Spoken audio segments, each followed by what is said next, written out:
but I think we did it like a purpose because we want to have him back again for the second time. So welcome to Marcus Hilton MBE. Thank you, Simona. I'm 2 days earlier than the last time we did this, so thank you for your technical issues this time. So thank you so much to understand that this is the life, that these kind of things can happen. Yeah. And I am very happy to give you the second interview, but this time we are in live and the people can watch us. No problem. So how are you, Marcus? Very good. It's strange circumstances, isn't it now? 3 months in England with this lockdown, and we've got Karen's parents living with us, so we're shielding them. So, you know, I'm the one that's got the job of doing the shopping. I go out, put my mask on, gloves on, go to the big shop, massive big shop. And actually it's changed because about for 2 months I had to queue outside, and the queue was all the way around the car park, you know. Yes, so yes. Very interesting. Yeah, and now, I mean, I went yesterday and it's just walk straight in, but still in England we have the social distancing until the 4th of July of 2 meters. And then the Prime Minister announced on Monday that we're going to 1 meter plus. Oh, that's Henry's Spotify coming on, and I don't know how to stop it. Hold on, how do I do that? Oh, what have you got on? Hold on. I think you do that.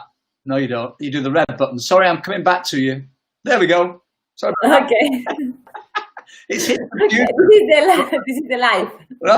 Yeah. So basically now it's 1 meter plus. So you can, you know, you just need that 1 meter plus from the 4th of July, and then maybe a couple of weeks after that they're going to make moves. Maybe for more of the hospitality industry to go back. So hopefully dance studios, which can't open at the moment. They are closed, yeah. All the studios. Gyms, you know, gyms, studios, some community centres can be open though. It's strange, and pubs are opening on Saturday, from Saturday. So pubs open, no theatres yet, you know, so it's strange. Not cinema, not theatre, nothing. So also Royal Albert Hall is closed. At the moment, yeah. Yeah, they did a big thing from there just into lockdown, where one fabulous singer just sang by herself, and it was televised in an empty Albert Hall. Quite eerie, actually. Quite eerie, but yeah, I mean, getting back to myself, I've been doing jobs around the house. I've tidied my office-ish. I've done the lawn, mowing the lawn and cutting some trees down, and I've done things I would never have done before. So Karen is very happy that you do all these things.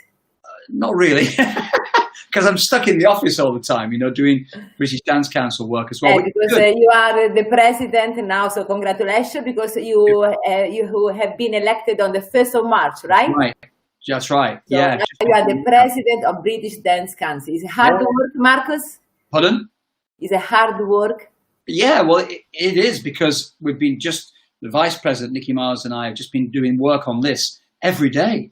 And it's amazing, really. I mean, the office is in Wimbledon, not too far from me, here in Dulwich. I went there yesterday with the secretary and went through various things. And I'm learning about our dance business from sides and angles that I didn't, of course, I knew they existed, but it's a totally different concept from actually getting your feet under the table. So this time, these 3 months have been great to get into that. But it does take a lot of time. Yes, exactly. Yeah. But since now, when was the last time that you were 3 months at home without traveling? Well, I don't know. I don't think ever since I was a little boy, you know, since I started dancing originally. It's just been weird. It's been great because we've had, as I say, Karen's parents here, which has been lovely too. Sometimes difficult, not always lovely, sometimes difficult, if you know what I mean. But Henry's been here too, which is great. We've got the 2 dogs, our dog Georgie, and I think the dogs, the sons, the daughter are the most happy people that they can have the parents. They could have the parents for so many days all the time together. George is sitting with me here now. Let me see George. He's very hot because it's 33 degrees here, and you've got to wear a coat all the time. So here comes Georgie. Here he is. Ciao, Georgie. Hello. Hello. How old is him? Pardon? How old is him? He's 7. He was 7 in May, and we had to take him and his brother yesterday for his annual check at the vet. So they had their injections and the wormings, didn't you, George? And that was good. But he always comes and sits in my office, and he always sits on the papers, because I won't show you about papers on the floor, different things, and he always sits on the papers. But, you know, yeah. Man's best friend, we say in English, Simona, a man's best friend is his dog. Again, how you say in English? A man's best friend is his dog. Yes. There he is. You're right. How are you? Are you doing okay? We are fine. I am in Rome. We are a little bit ahead than you. So you are once you are following us. The English are following the Italians. Lead us in the correct path. Don't lead us astray, will you? We just hope when they're relaxing the lockdown rules now that the second spike doesn't happen. You know, that's the big problem, really. Yes. So Marcus, tell us, let all the people, because you are a very big star. So the reason why you start to dance? Yeah, I started dancing the first time. I started twice. That's the first time when I was 8. My parents and my sister went to a local dance school in Rochdale, Turner's dance school, and I went there with them. And I remember it was a Saturday morning children's class like we had at the Starlight, and lots of kids, lots of boys, lots of girls, and I couldn't do the rolling off the arm in the samba. And I thought, I'm not going to go back to this. And I'm still very sporty. Well, not now, but played a lot of football and running and everything. And I was the captain of the football team. And they always used to play on Saturday mornings. So it was a choice of one or the other, you know, dancing or football. So I went back to football. And then about 2 years later, 10, I started again and got lots of bullying from school. You know, why are you dancing? You should be playing football and this, that, and the other. But I did what I wanted to do and did all my medals and, you know, I had a partner, started dancing with my partner, and then just after about, I think she was 12, Janet Wild. And we went on to win the Junior British Championship, Junior Latin Championship in 1976. God, that seems a long time ago. Oh, yeah. So that was it. Yeah, I started dancing with my parents and my sister went, really. So if you were not a dancer, what do you think you could do in your life? Well, you have some dreams that you couldn't achieve? Well, I love cars, so I could possibly be a good car salesman. I only ever had one real job when I was an amateur, really. Well, I did sell dance shoes for a bit as well, but I basically had one real job, and it was something called a ceramic tile salesman.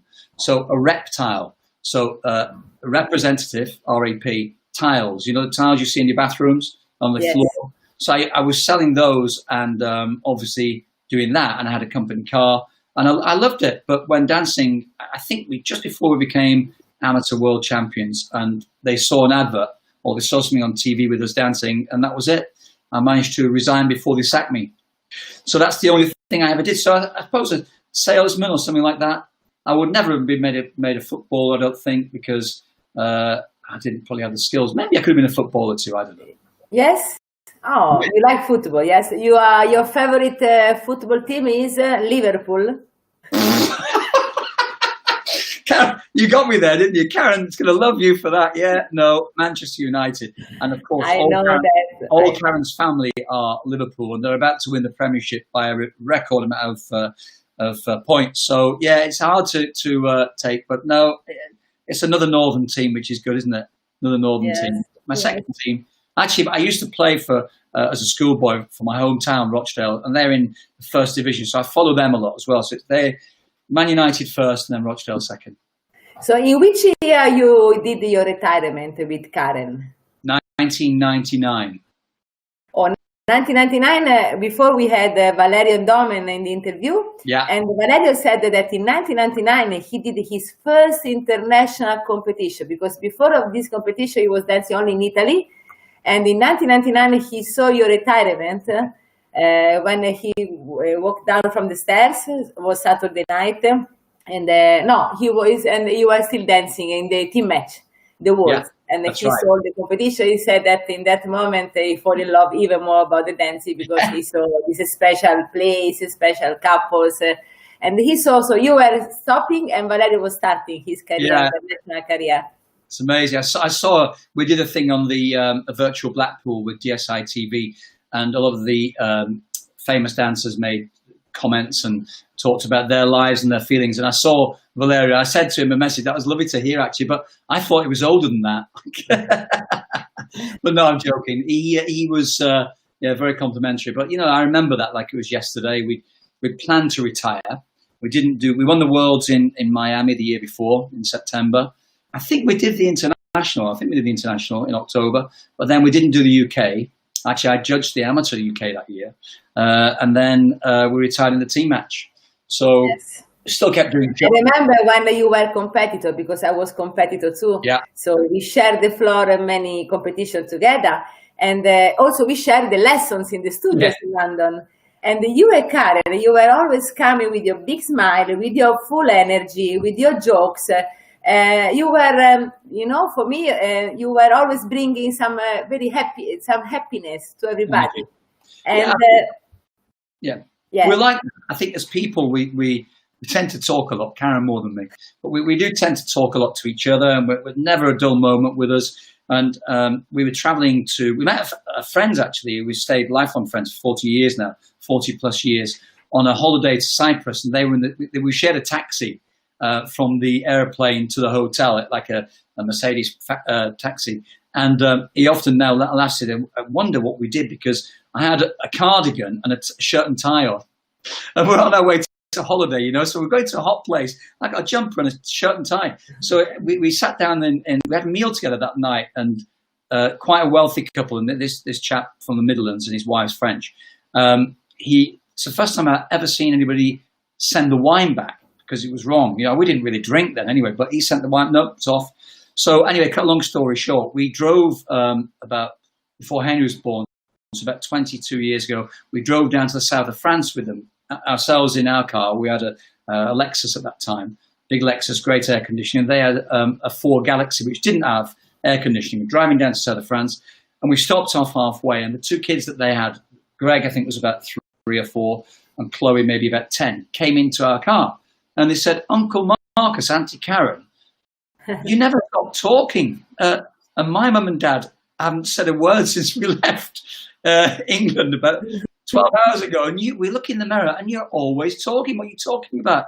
I don't know, we've always talked since we've been boyfriend and girlfriend. So you say that Karen, she's like that, like we saw her in the changing room or in the studios. Karen, she's like that. She's talking all the time. She's so sweet, Simone. She never raises her voice. Full of energy. Oh, now we used to talk to each other. Now we shout at each other. Via Henry. I remember when I was young, in that period that I was meeting you in the studios, I was always saying to myself, I would like to be a fly, to go in the house to see how they really behave, because for me it was like impossible that a person could be all the time like that. But then in the years I met you often, and you are always the same, both of you. So this is really your charisma, your characteristic. I think it's the upbringing that when you have your parents sort of guide you, like we're trying to guide Henry, even Georgie, we try and guide them in the direction which they should go. And, my parents have always said, be yourself and do what you feel is right. And I think, generally I try to be good. I try and be positive, supportive when I have to be, and strong when I have to be as well. It's one of those things that I think is really important in our business. It's also very nice how you speak with the people. Doesn't matter if you speak with the Queen or you speak with a normal person. So you are treating the people in the same way. This is very important, especially from a person like you. We're all human beings, Simona, so there's no point in having any airs and graces. Why be like that? We're all put on this planet as human beings, so we've got to treat each other that way, I feel. Yeah, so since you retired, you retired in 1999, and when, in which year born your beautiful Henry? In which year? Henry, 2001. After 2 years, you had him. We had a break, and that was it. Yeah, it actually, we couldn't plan for that really. We never really, when we competed, we never thought about children because it wasn't in our remit. We were both very competitive. All we wanted to do is focus on our dancing. So we had Karen's sister and brothers all have kids. So we had surrogate kids, and my sister also had 2 kids. Her son's called Marcus, and that's my nephew, and my niece is called Rachel, and now Marcus is 30, no 40, coming up to 40 now. So I mean, really as we did have children around us, but then when Karen became pregnant, it was fabulous news. And then it's another story. It's the best thing you can do, and it's the most difficult thing you can do. That's what Karen always says. It really is. I think so. So congratulations. So I think everybody wants to know, what about Blackpool this year? Yeah, I mean, we've all got fingers crossed, Simona, haven't we? The postponed dates, 25th of August, the 6th of September. It's still going ahead, still waiting for the green light from the government. I know that Michael Williams has a board of directors meeting next week, which maybe they'll find out how the entries are going. But at the moment, having spoken to Michael a couple of days ago, everything's going on course. They want it to happen. Blackpool needs it. The town needs it. The competitors need it. We need competitions. But, without practice, without the possibility to practice as we know how. That's the problem. They cannot have a lesson. They cannot practice because many of them, they are still separated. Yeah, they are not living together. So, and many studios are still closed around the world, so they cannot really practice. Yeah. So this is difficult. Not only the organization, I think, in Blackpool, real Blackpool, but also the people that can join. Or there is still the people have to stay in quarantine for 2 weeks, or when they come to London, also when they go back in their country. Yeah, I know the Winter Gardens does have a few events that are going on, and they had a darts tournament, and I think they allowed 60 people into 60, 60. Yeah, but I mean that's just really, that was all the TV people and the darts people themselves, and a lot of money in darts apparently, and I think they don't mind coming into a hotel if there's one open and quarantining there because they make a lot of money. So. Yes. It's not just about the money, though. It's the well-being for dancing, not just competitive dancing too, Simone. It's the business, isn't it? The whole social side, the dance schools, every genre of dance, not just ballroom and Latin. Yes. We all want to get dancing again, and it's so healthy for us. It's healthy for the posture, for the osteoporosis, for the brain, to keep the mind going, fitness, it's so healthy. Yes, the dancing is really helpful. Plus, for us, is our world. Yeah. So it's like, but I found out, if I speak about myself, that this lockdown that we had, that we couldn't move, actually, I start to appreciate many more things that before I couldn't feel because I was too busy to travel, to teach, but this period really, I felt good, except, of course, what's happening all around the world. That this is very sad, but I felt that I could find my own time, and you had the same feeling as me. Totally. I put a bit of weight on the stomach. Apart from that, it's thought provoking. We say you're thinking about what we used to have and used to be like, and what we have now. Maybe what the future has in store for us, because we don't know. Do we really? We're going to have to wear the masks, and PPE and social distancing for a time, and hopefully, in the not too distant future, get to something like as we used to have. Fingers crossed. Yes, you're right. Yes, and what I want to say, and what do you think about the online competition that we are organizing now? Next Saturday we have the last one. That we start to organize with my Victor Kishka and then Victor Bonavide Petra Chernakova. Yeah. And we had this idea because to give the possibility to the dancers to at least have some competitions. What do you think about the online competition? I think it's a good idea. I think it needs time to start itself going, and I think online competitions, online lessons, it's not the same as it's virtual reality, but it's something to give them hope for, isn't it? Teaching, as well as I do, it doesn't have to be two people. It could be one person. If it's we can teach footwork, can't we? Solo dancing, maybe. Yes. But eventually, dancing ballroom is, one body and two heads, a boy and a girl together, or two girls together, two boys, whatever. It's two bodies two bodies dancing as one body and two heads. The shape we create. But in Latin, it's the connection, the feel as well. It's hard to teach that way online, really, to give your feeling back, but it may have to be the new norm or part of the new norm. Yes, because I think in this period also people understood how they can have lessons, or how they, in this case, also people in our One World Online Dance competition, they can enter also solo dancers. Yeah. They enter many under 13 and many under 16, under 21, solo by couple, and they are from Philippines, from Malaysia. Now in the next one we have also one dancer from Peru. Correct. And I didn't know that it was existing, the dancing in Peru, actually. Amazing. And but they, in a way, of course, is not the same, but at least it's something that they can have a good panel of judges and they can dance competition without spending money. Yeah, true. True. So very little money for the entry, but it's really nothing. But they are saving the money from the traveling, the hotels. True. So Karen had a great expression when it all started to go ahead and a few couples were in lockdown. What can we do? And Karen says, study the technique book. Because, as an amateur, you haven't really, as a professional, we all take our exams and we all learn, we study the technique. But as amateurs, you have your lessons. And a lot of the teachers are very technical, but it's not the way the technique was written. And Karen said to everybody, go through the technique book and build up some questions. When all gets back to normal or something like normal, let's look at those questions, and that will help. So I think the amateurs and the juniors and the youth study the technique book. Very good. I think it's a really good idea.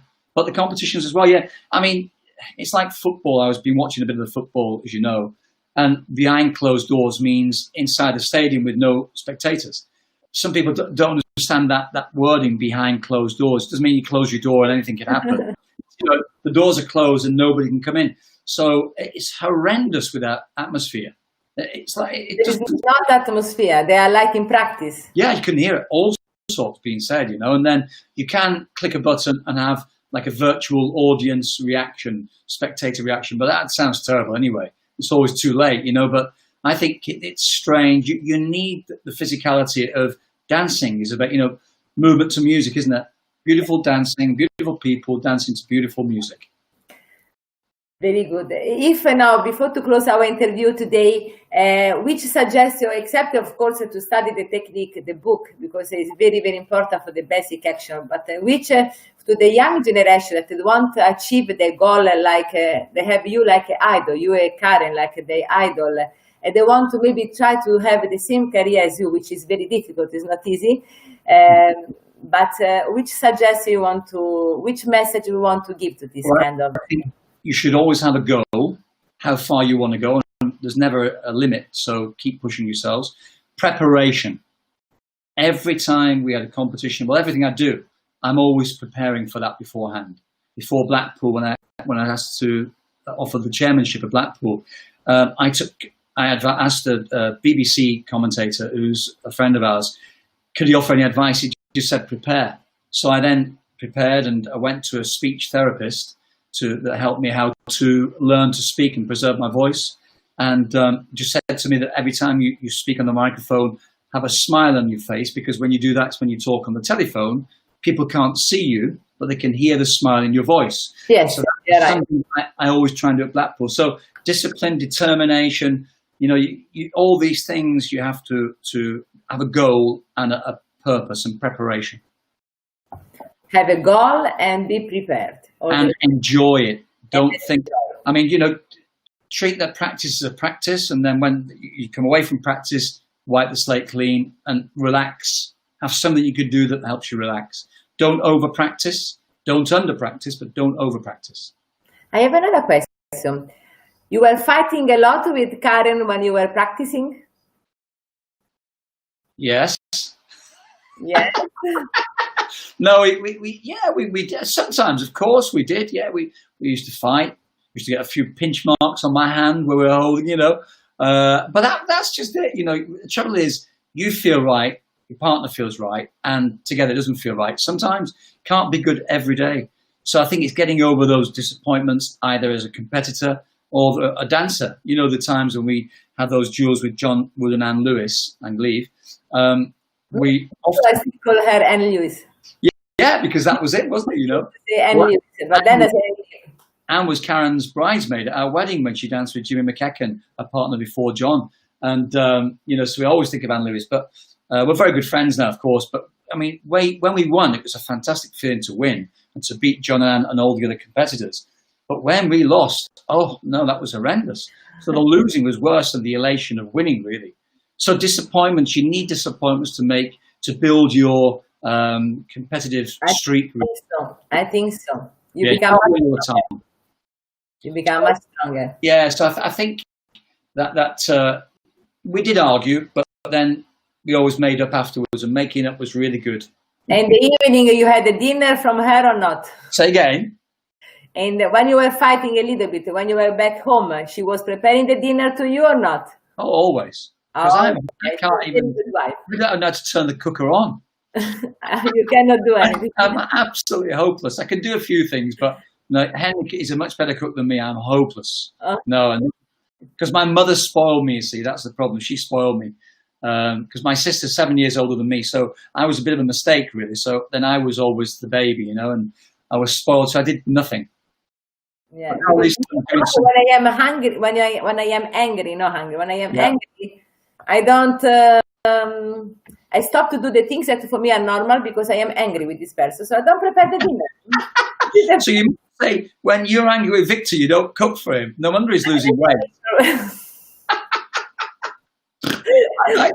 I think he's losing weight, that Victor. I am very upset, and then I say, oh, you know what? Because I don't eat. I don't prepare the dinner for anybody.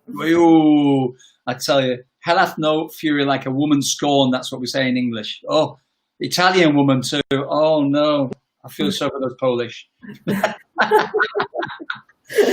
So thank you very much, Marcus, for this time that you gave for the second time, and we hope today we are in live. No, I know that we are in live today. We are in live. You know, things happen in threes, don't you? Sorry? These things happen in threes. No, this time we don't want to, because tomorrow you are busy, Saturday you are busy, you have a very busy weekend with your family. So really busy. Really enjoy your weekend, and thank you very much, Marcus. Say hello to Karen. I will. And Georgie. Thank you, Simone, and say hello to Victor for me as well. Yes. And good luck this weekend with the competition. And I'm looking forward to hug you in real, and in this moment, a virtual hug from all of us. Virtual hug from me as well. Thanks, Simone. Ciao, Thank ciao. you. Ciao.